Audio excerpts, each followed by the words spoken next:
আপনি কি জানেন যে একটা কথা শুনেই ক্রস চেক না করে অ্যাকশনে যাওয়াতে কত পরিবার ভেঙে যায়, কত সম্পর্ক ভেঙে যায়?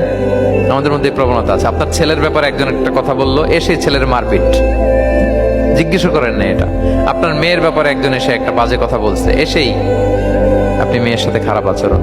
আপনার ওয়াইফের ব্যাপারে একজন বললো আর কি, যে ভাই আপনি এখানে, ভাবিকে তো দেখলাম ওইখানে আরেকজনের সাথে, আপনি এসেই আপনার স্ত্রীর উপর চড়াও অথবা গায়ে হাত তুললেন। তো হতে পারে যে ওই ভদ্রলোক অন্য কোনো মহিলাকে দেখেছে যে দেখতে আপনার স্ত্রীর মতো, এরকম হতে পারে কি পারে না বলেন? তো এই যে আপনি ক্রস চেক না করে, ভেরিফাই না করে যে অ্যাকশনে গেলেন, এতে সমস্যা হবে না সমাজে? পরিবার ভাঙে, সমাজে সম্পর্ক নষ্ট হয়, কলহ বাঁধে। এই জন্য আল্লাহ তাআলা বলেন যে সোসাইটিটাকে যদি পিসফুল করতে চাও, ইদা জাআকুম ফাসিকুম বিনাবাইন ফাতাবায়ানু, নিউজ আসলেই বিশ্বাস করো না, you have to cross check.